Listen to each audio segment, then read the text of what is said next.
మొదటి దినం దేవుని యొక్క వాక్యాన్ని చదువుకుందాం. ఆదికాండము 1వ అధ్యాయము. ఆదియందు దేవుడు భూమి ఆకాశములను సృజించెను. భూమి నిరాకారముగాను శూన్యముగాను ఉండెను. చీకటి అగాధ జలము పైన కమ్మియుండెను. దేవుని ఆత్మ జలములపైన అల్లాడుచుండెను. దేవుడు వెలుగు కమ్మని పలుకగా వెలుగు కలిగెను. వెలుగు మంచిదైనట్టు దేవుడు చూచెను. దేవుడు వెలుగును చీకటిని వేరుపరచెను. దేవుడు వెలుగునకు పగలనియు చీకటికి రాత్రి అనియు పేరు పెట్టెను. అస్తమయమును ఉదయమును కలుగగా ఒక దినమాయెను. మరియు దేవుడు జలముల మధ్యనొక విశాలము కలిగి ఆ జలములను ఈ జలములను వేరుపరచునుగాకని పలికెను.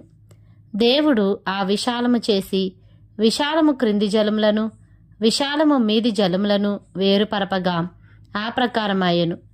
దేవుడు ఆ విశాలమునకు ఆకాశమని పేరు పెట్టెను. అస్తమయమును ఉదయమును కలుగగా 2వ దినమాయెను. దేవుడు ఆకాశము క్రిందనున్న జలములు ఒకచోటనే కూర్చబడి ఆరిన నెల కనబడునుగాకని పలుకగా ఆ ప్రకారమాయెను. దేవుడు ఆరిన నెలకు భూమి అని పేరు పెట్టెను.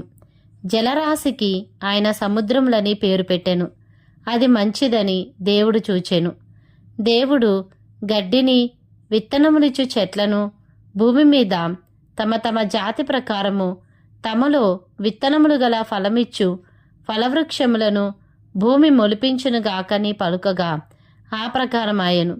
భూమి గడ్డిని తమ తమ జాతి ప్రకారము విత్తనములిచ్చు చెట్లను తమ తమ జాతి ప్రకారము తమలో విత్తనములు గల ఫలవృక్షములను మొలిపింపగా అది మంచిదని దేవుడు చూచెను. అస్తమయమును ఉదయమును కలుగగా 3వ దినమాయెను. దేవుడు పగటిని రాత్రిని వేరుపరచునట్లు ఆకాశ విశాలమందు జ్యోతులు కలుగునుగాకనియు అవి సూచనలను కాలములను దిన సంవత్సరములను సూచించుటకై ఉండునుగాకనియు భూమి మీద వెలుగిచుటకు అవి ఆకాశ విశాలమందు జ్యోతులైయుండుగాకనియు పలికెను. ఆ ప్రకారమాయెను. దేవుడు ఆ 2 గొప్ప జ్యోతులను అనగా పగటిని ఏలుటకు పెద్ద జ్యోతిని రాత్రిని ఏలుటకు చిన్న జ్యోతిని నక్షత్రములను చేసెను. భూమి మీద వెలుగిచ్చుటకును పగటిని రాత్రిని ఏలుటకును వెలుగును చీకటిని వేరుపరచుటకును దేవుడు ఆకాశ విశాలమందు వాటినుంచెను. అది మంచిదని దేవుడు చూచెను. అస్తమయమును ఉదయమును కలుగగా 4వ దినమాయెను.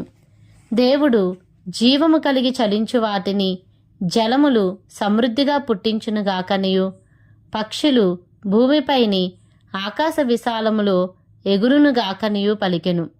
దేవుడు జలములలో వాటి వాటి జాతి ప్రకారము జలములు సమృద్ధిగా పుట్టించిన మహామత్స్యములను జీవము కలిగి చలించు వాటినన్నిటినీ దాని దాని జాతి ప్రకారము రెక్కలు గల ప్రతి పక్షిని సృజించెను. అది మంచిదని దేవుడు చూచెను. దేవుడు మీరు ఫలించి అభివృద్ధి పొంది సముద్ర జలములలో నిండియుండుడనియు పక్షులు భూమి మీద విస్తరించునుగాకనియు వాటిని ఆశీర్వదించెను. అస్తమయమును ఉదయమును కలుగగా 5వ దినమాయెను. దేవుడు వాటి వాటి జాతి ప్రకారము జీవము గల వాటిని అనగా వాటి వాటి జాతి ప్రకారము పశువులను పురుగులను అడవి జంతువులను భూమి పుట్టించుగాకనియు పలికెను. ఆ ప్రకారమాయెను. దేవుడు ఆయా జాతుల ప్రకారము అడవి జంతువులను ఆయా జాతుల ప్రకారము పశువులను ఆయా జాతుల ప్రకారము నేలను ప్రాకు ప్రతి పురుగును చేసెను. అది మంచిదని దేవుడు చూచెను. దేవుడు మన స్వరూపమందు మన పోలిక చొప్పున నరులను చేయుదము. వారు సముద్రపు చేపలను ఆకాశ పక్షులను పశువులను సమస్త భూమిని భూమి మీద ప్రాకు ప్రతి జంతువును ఏలుదురుగాకనియు పలికెను. దేవుడు తన స్వరూపమందు నరుని సృజించెను. దేవుని స్వరూపమందు వారిని సృజించెను. స్త్రీనిగాను పురుషునిగాను వారిని సృజించెను. దేవుడు వారిని ఆశీర్వదించెను. ఎట్లనగా మీరు ఫలించి అభివృద్ధి పొంది విస్తరించి భూమిని నిండించి దానిని లోపరుచుకొనుడి. సముద్రపు చేపలను ఆకాశ పక్షులను, భూమి మీద ప్రాకు ప్రతి జీవిని ఏలుడని దేవుడు వారితో చెప్పెను. దేవుడు, ఇదిగో భూమి మీదనున్న విత్తనములిచ్చు ప్రతి చెట్టును, విత్తనములిచ్చు వృక్షఫలము గల ప్రతి వృక్షమును మీకిచ్చియున్నాను. అవి మీకు ఆహారమగును. భూమి మీద నుండి జంతువులన్నిటికిని, ఆకాశ పక్షులన్నిటికిని, భూమి మీద ప్రాకు సమస్త జీవులకును పచ్చని చెట్లన్నీయు ఆహారమగునని పలికెను. ఆ ప్రకారమాయెను. దేవుడు తాను చేసినది యావత్తును చూచినప్పుడు అది చాలా మంచిదిగా నుండెను. అస్తమయమును ఉదయమును కలుగగా 6వ దినమాయెను. ఆదికాండము 2వ అధ్యాయము. ఆకాశమును భూమియు వాటిలోనున్న సమస్త సమూహమును సంపూర్తి చేయబడెను. దేవుడు తాను చేసిన తన పని 7వ దినములోగా సంపూర్తి చేసి, తాను చేసిన తన పని అంతటి నుండి 7వ దినమున విశ్రమించెను. కాబట్టి దేవుడు ఆ 7వ దినమును ఆశీర్వదించి పరిశుద్ధపరచెను. ఏలైనగా దానిలో దేవుడు తాను చేసినట్టియు సృజించినట్టియు తన పని అంతటి నుండి విశ్రమించెను. దేవుడైన యెహోవా భూమిని ఆకాశమును చేసిన దినమందు భూమి ఆకాశములు సృజించబడినప్పుడు వాటి వాటి ఉత్పత్తి క్రమము ఇదే. అది వరకు పొలమందలి ఏ పొదయు భూమి మీద నుండలేదు, పొలమందలి ఏ చెట్టును మొలవలేదు. ఏలైనగా దేవుడైన యెహోవా భూమి మీద వాన కురిపించలేదు, నేలను సేద్యపరచుటకు నరుడు లేడు. అయితే ఆవిరి భూమి నుండి లేచి నేల అంతటినీ తడిపెను. దేవుడైన యెహోవా నేలమంటితో నరుని నిర్మించి వాని నాసికారంధ్రములలో జీవవాయువును ఊదగా నరుడు జీవాత్మ అయెను. దేవుడైన యెహోవా తూర్పున ఏదెనులో ఒక తోట వేసి తాను నిర్మించిన నరుని దానిలో ఉంచెను. మరియు దేవుడైన యెహోవా చూపునకు రమ్యమైనదియు ఆహారమునకు మంచిదియునైన ప్రతి వృక్షమును, ఆ తోట మధ్యను జీవవృక్షమును, మంచి చెడ్డల తెలివినిచ్చు వృక్షమును నేల నుండి మొలిపించెను. మరియు ఆ తోటను తడుపుటకు ఏదెనులో నుండి ఒక నది బయలుదేరి అక్కడ నుండి చీలిపోయి 4 శాఖలాయెను. మొదటి దాని పేరు పీషోను. అది హవీలా దేశమంతటి చుట్టూ పారుచున్నది. అక్కడ బంగారమున్నది. ఆ దేశపు బంగారము శ్రేష్టమైనది. అక్కడ బోళమును గోమేధికములను దొరుకును.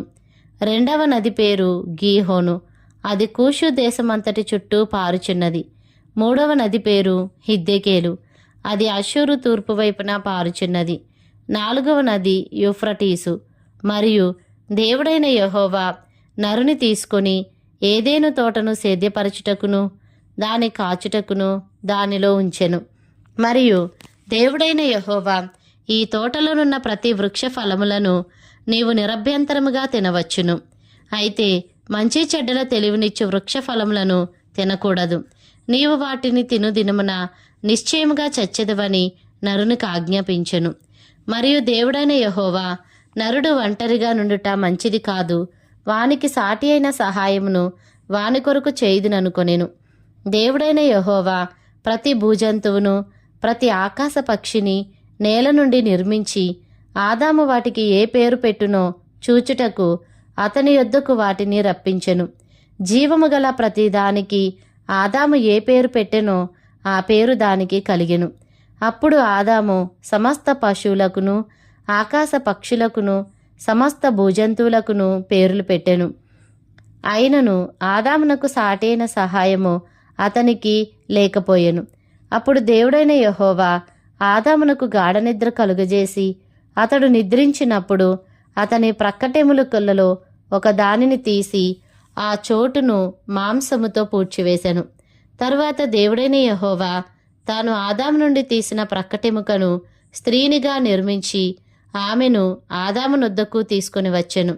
అప్పుడు ఆదాము ఇట్లనెను, నా ఎముకలలో ఒక ఎముక, నా మాంసములో మాంసము. ఇది నరులలో నుండి తీయబడిను గనుక నారి అనబడును. కాబట్టి పురుషుడు తన తండ్రిని తన తల్లిని విడిచి తన భార్యను హత్తుకొనును, వారు ఏక శరీరమై ఉందురు. అప్పుడు ఆదామును అతని భార్యయు వారిద్దరూ దిగంబరులుగా నుండిరి. అయితే వారు సిగ్గు ఎరుగక యుండిరి. ఆదికాండము 3వ అధ్యాయము. దేవుడైన యెహోవా చేసిన సమస్త భూజంతువులలో సర్పము యుక్తిగలదై ఉండెను. అది ఆ స్త్రీతో, ఇది నిజమా? ఈ తోట చెట్లలో దేని ఫలములనైనను మీరు తినకూడదని దేవుడు చెప్పెనా అని అడిగెను. అందుకు స్త్రీ, ఈ తోట చెట్ల ఫలములను మేము తినవచ్చును. అయితే తోట మధ్యనున్న చెట్టు ఫలములను గూర్చి దేవుడు మీరు చావకుండునట్లు వాటిని తినకూడదనియు వాటిని ముట్టకూడదనియు చెప్పనని సర్పముతో అనెను. అందుకు సర్పము, మీరు చావనే చావరు. ఏలైనగా మీరు వాటిని తినుదినమున మీ కన్నులు తెరవబడిననియు మీరు మంచి చెడ్డలను ఎరిగిన వారై దేవతల వలె ఉందురనియు దేవునికి తెలియనని స్త్రీతో చెప్పగా, స్త్రీ ఆ వృక్షం ఆహారమునకు మంచిదియు కన్నులకు అందమైనదియు వివేకమిచ్చు రమ్యమైనదియునైండుట చూచినప్పుడు ఆమె దాని ఫలములలో కొన్ని తీసుకొని తిని తనతో పాటు తన భర్తకును ఇచ్చెను. అతడు కూడా తినెను. అప్పుడు వారిద్దరి కన్నులు తెరవబడెను. వారు తాము దిగంబరులమని తెలుసుకొని అంజూరపు ఆకులు కుట్టి తమకు కచ్చడములను చేసుకొనిరి. చల్లపూటను ఆదామును అతని భార్యయు తోటలో సంచరించుచున్న దేవుడైన యెహోవా స్వరమును విని దేవుడైన యెహోవా ఎదుటికి రాకుండా తోట చెట్ల మధ్యను దాగుకొనగా దేవుడైన యెహోవా ఆదామును పిలిచి, నీవు ఎక్కడ ఉన్నావనెను. అందుకతడు, నేను తోటలో నీ స్వరము వినినప్పుడు దిగంబరినిగా నుంటిని గనుక భయపడి దాగుకొంటినెను. అందుకాయన, నీవు దిగంబరివని నీకు తెలిపిన వాడెవడు? నీవు తినకూడదని నేను నీకు ఆజ్ఞాపించిన వృక్షఫలములు తింటివా అని అడిగెను. అందుకు ఆదాము, నాతో నుండుటకు నీవు నాకిచ్చిన ఈ స్త్రీయే ఆ వృక్షఫలములు కొన్ని నాకియ్యగా నేను తింటిననెను. అప్పుడు దేవుడైన యెహోవా స్త్రీతో, నీవు చేసినది ఏమిటని అడుగగా, స్త్రీ, సర్పము నన్ను మోసపుచ్చినందున తింటిననెను. అందుకు దేవుడైన యెహోవా సర్పముతో, నీవు దీని చేసినందున పశువుల అన్నిటిలోనూ భూజంతువుల అన్నిటిలోనూ నీవు శపించబడిన దానివై నీ కడుపుతో ప్రాకుచు నీవు బ్రతుకు దినములన్నీయు మన్ను తిందువు. మరియు నీకును స్త్రీకిని నీ సంతానమునకును ఆమె సంతానమునకును వైరము కలుగజేసేదను. అది నిన్ను తల మీద కొట్టును, నీవు దానిని మడిమ మీద కొట్టుదువని చెప్పెను. ఆయన స్త్రీతో, నీ ప్రయాసమును నీ గర్భవేదనను నేను మిక్కిలి హెచ్చించెదను. వేదనతో పిల్లలను కందువు. నీ భర్త ఎడల నీకు వాంఛ కలుగును, అతడు నిన్ను ఏలునని చెప్పెను. ఆయన ఆదాముతో, నీవు నీ భార్య మాట విని తినవద్దని నేను నీకు ఆజ్ఞాపించిన వృక్షఫలములు తింటివి గనుక నీ నిమిత్తము నేల శపింపబడి ఉన్నది. ప్రయాసముతోనే నీవు బ్రతుకు దినములన్నీయు దాని పంట తిందువు. అది ముండ్ల తుప్పలను గచ్చ పొదలను నీకు మొలిపించును. పొలములోని పంట తిందువు. నీవు నేలకు తిరిగి చేరు వరకు నీ ముఖపు చెమట కార్చి ఆహారము తిందువు. ఏలైనగా నేల నుండి నీవు తీయబడితివి, నీవు మన్నే గనుక తిరిగి మన్నైపోదువని చెప్పెను. ఆదాము తన భార్యకు హవ్వ అని పేరు పెట్టెను. ఏలైనగా ఆమె జీవము గల ప్రతి వానికిని తల్లి. దేవుడైన యెహోవా ఆదామునకును అతని భార్యకును చర్మపు చొక్కాయిలను చేయించి వారికి తొడిగించెను. అప్పుడు దేవుడైన యెహోవా, ఇదిగో, మంచి చెడ్డలను ఎరుగునట్లు ఆదాము మనలో ఒకని వంటి వాడాయను. కాబట్టి అతడు ఒకవేళ తన చెయ్యి చాచి జీవవృక్ష ఫలమును కూడా తీసుకొని తిని నిరంతరము జీవించునేమో అని దేవుడైన యెహోవా అతడు ఏ నేల నుండి తీయబడెనో దాన్ని సేద్యపరచుటకు ఏదేను తోటలో నుండి అతని పంపివేశను. అప్పుడు ఆయన ఆదామును వెళ్ళగొట్టి ఏదేను తోటకు తూర్పు దిక్కున కెరూబులను జీవవృక్షమునకు పోవు మార్గమును కాచుటకు ఇటు అటు తిరుగుచున్న ఖడ్గజ్వాలను నిలవబెట్టెను.